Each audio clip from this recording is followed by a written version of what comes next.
চাঁদপুরের মতলব উত্তরে সাবেক রাষ্ট্রপতি শহীদ জিয়াউর রহমানের জন্মদিন উদযাপন, আলোচনা সভা ও দোয়া অনুষ্ঠানে বিএনপি নেতাদের উপস্থিতি।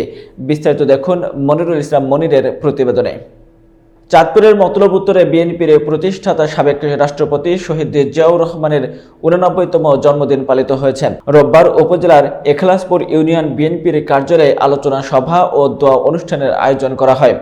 মতলব উত্তর উপজেলা বিএনপি ও অঙ্গ সংগঠনের উদ্যোগে আয়োজিত এই অনুষ্ঠানে সভাপতিত্ব করেন বিএনপি নেতা গনি তপাদার এবং অনুষ্ঠানটি পরিচালনা করেন উপজেলা যুবদলের আহ্বায়ক খায়রুল হাসান বেনু। অনুষ্ঠানে প্রধান অতিথি হিসেবে উপস্থিত ছিলেন উপজেলা বিএনপি সাংগঠনিক সম্পাদক মিয়া মঞ্জুর আমিন স্বপন।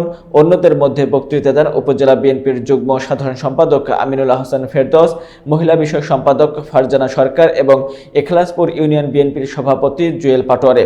আলোচনা সভার শেষে প্রয়াত শহীদ জিয়াউর রহমানের আত্মার মাগফিরাত কামনা, বিএনপি চেয়ারপারসন বেগম খালেদা জিয়ার সুস্থতা এবং দেশের সকল ধর্মবর্ণের মানুষের মঙ্গল কামনা করে দোয়া ও মোনাজাত করা হয়।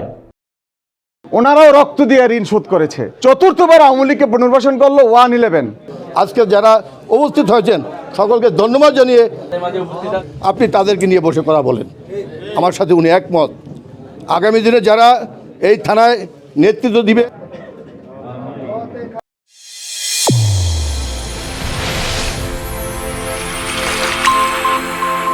চ্যানেল A1 হৃদয়ের স্পন্দন।